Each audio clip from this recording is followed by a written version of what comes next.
It did, and it's like, you know, like, it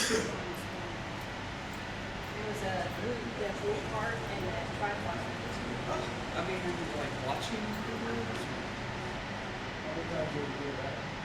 That's the first one. That was the first one. Wow. Besides someone with a camcorder, they won't turn the alert thing off every time it starts and stops. I think that was probably worse though.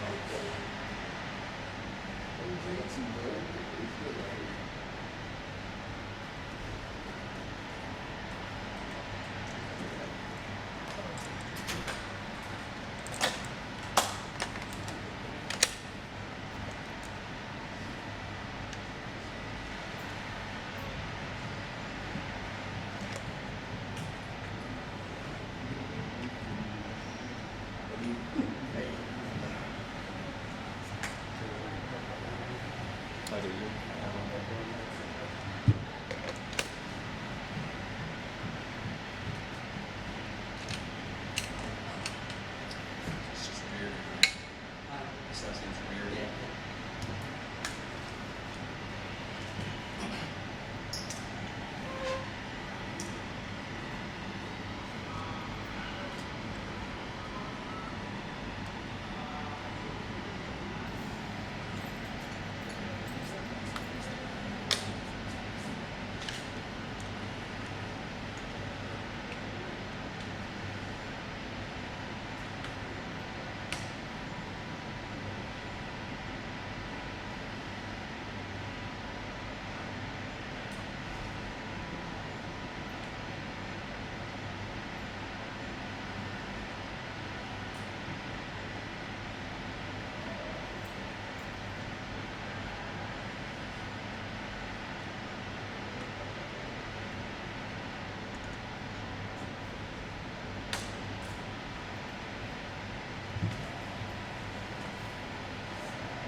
Are y'all pumping anything through right now?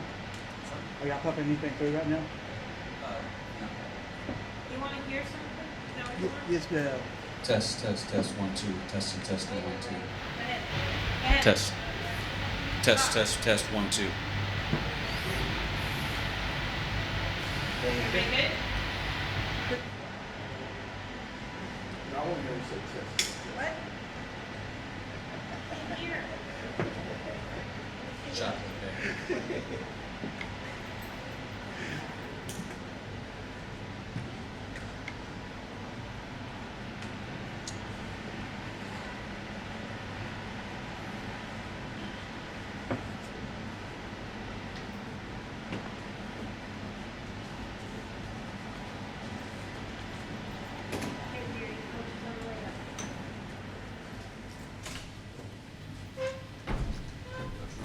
Second chair.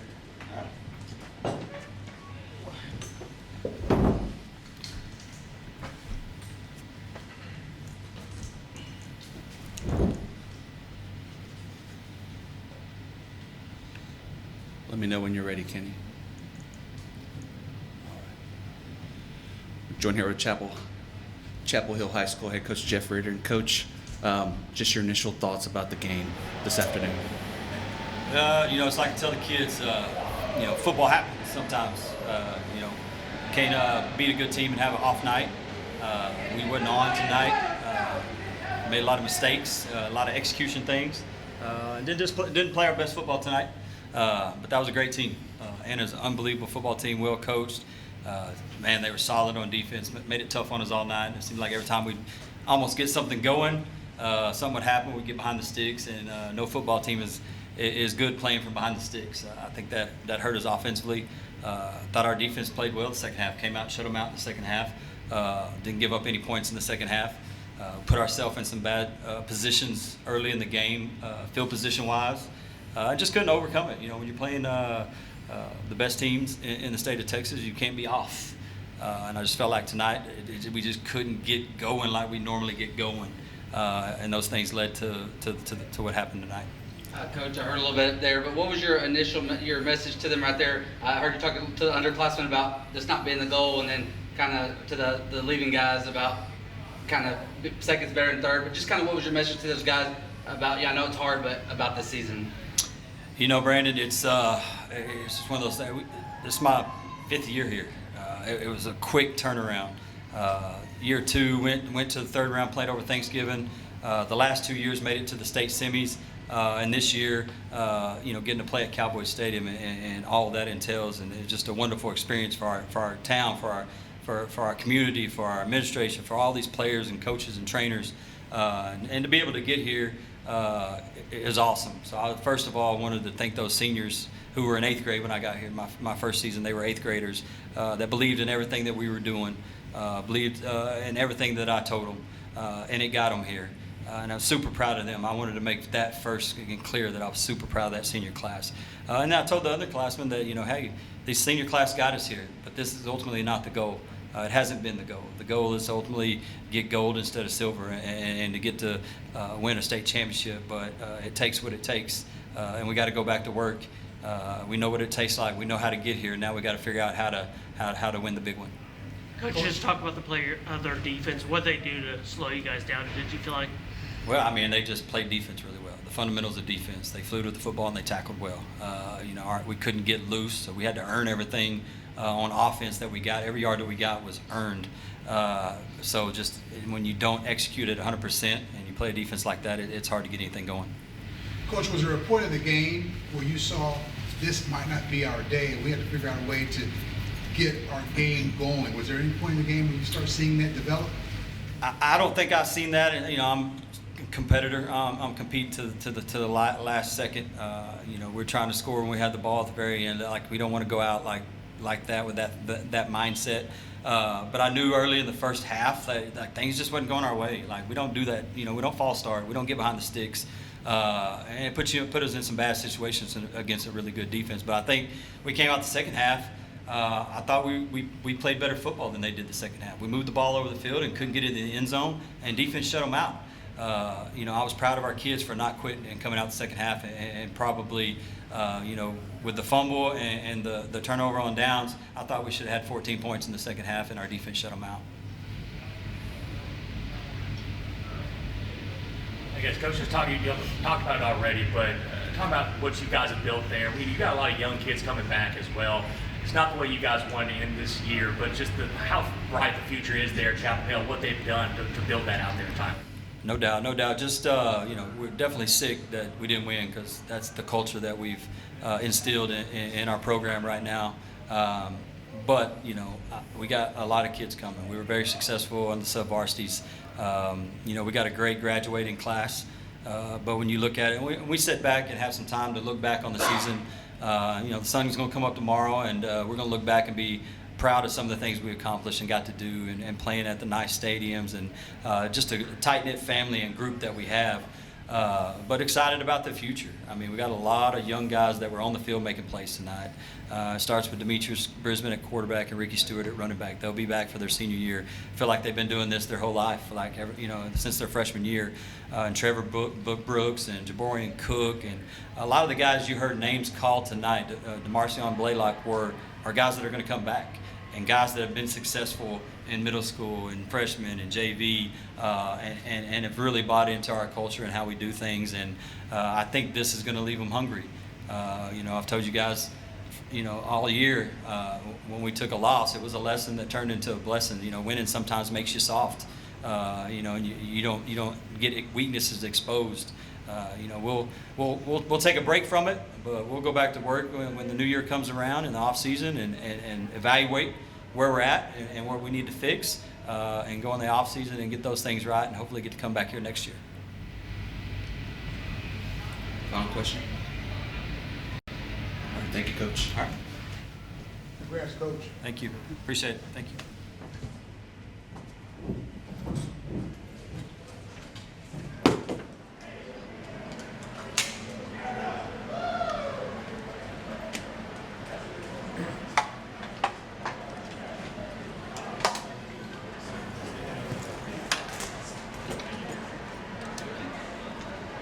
You want this file right down? Yeah, you want me to start going over there? Yeah, if you want to.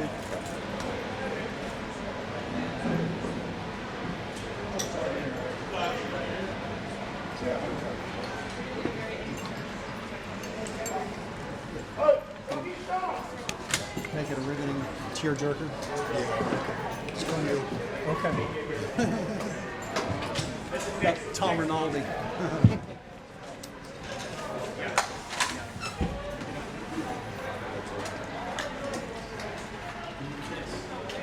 Yeah, one team's already been done. Yeah, we're still waiting on 2 players.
Anybody get audio?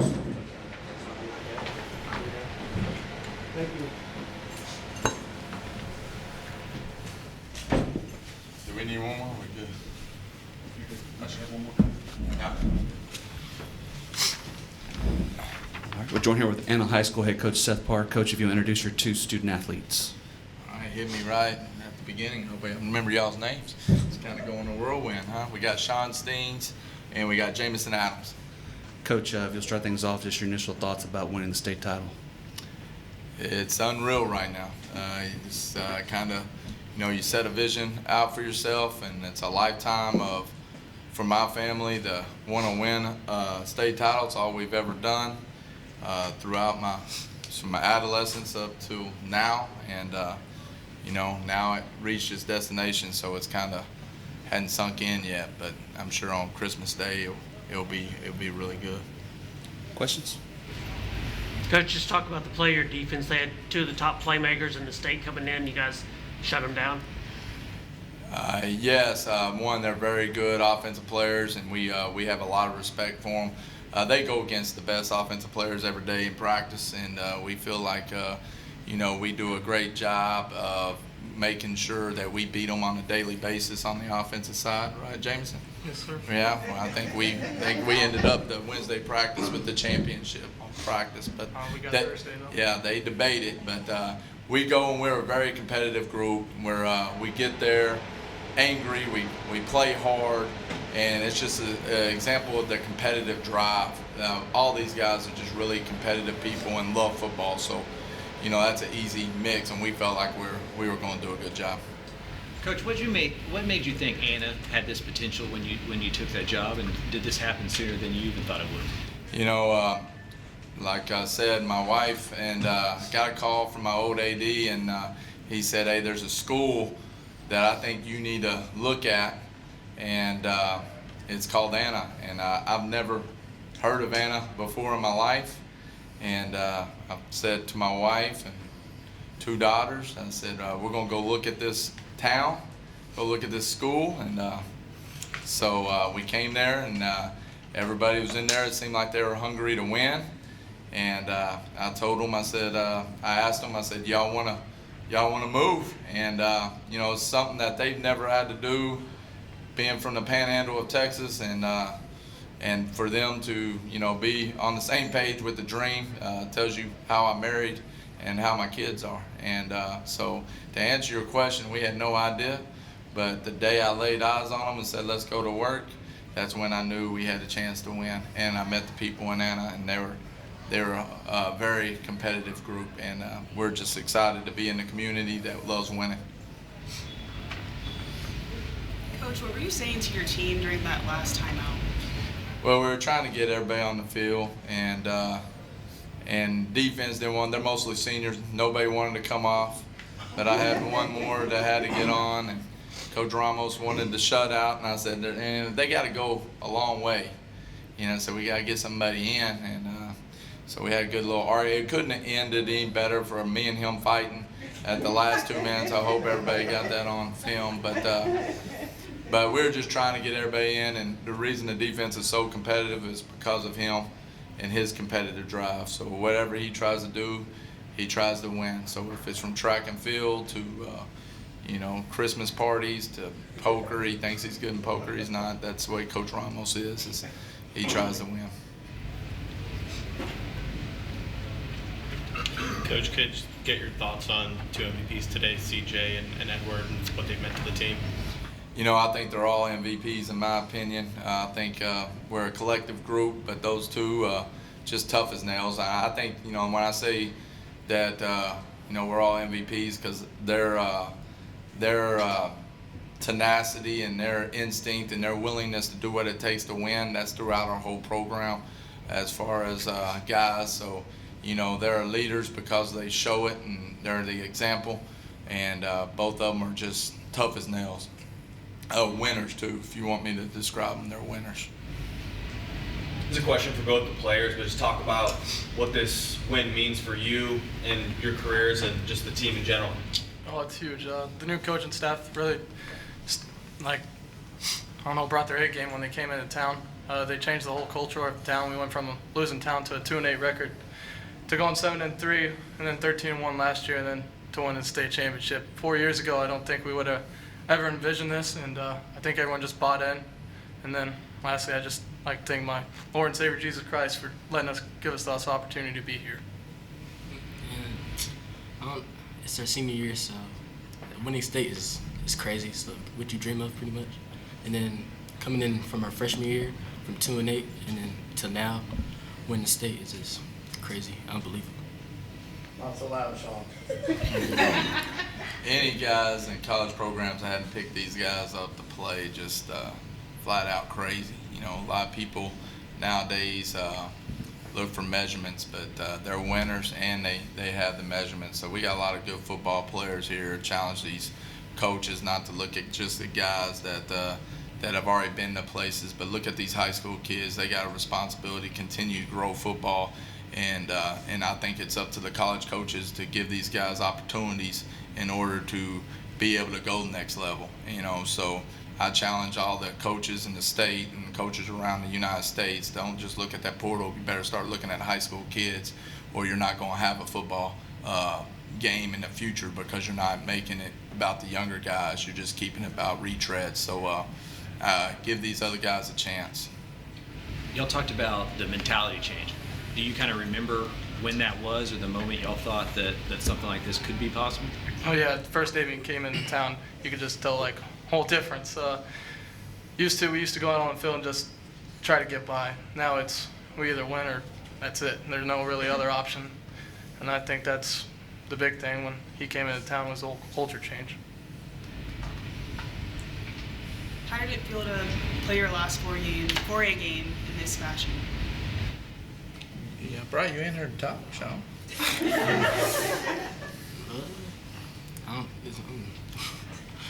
It's crazy for real, I guess, but I don't know. I make him come in here because he's so shy, but Sean is somebody that's selfless in our program, and somebody, if I need something, I'm gonna call him to do it and get it to us. And 3 years of hard work, and somebody that brings life to us. I know y'all probably can't see it right here, but he brings life the way he plays. We always said, what you say speaks so loudly, I cannot hear what you say. And what he says with his tenacity when he plays a game speaks loudly. I do want to say one thing. I was told that air raid offenses could not win a championship because they couldn't play defense. I also want to prove that theory is wrong. We did win it. So thank you. Shut out. Yeah, that's right. Congratulations. Thank you.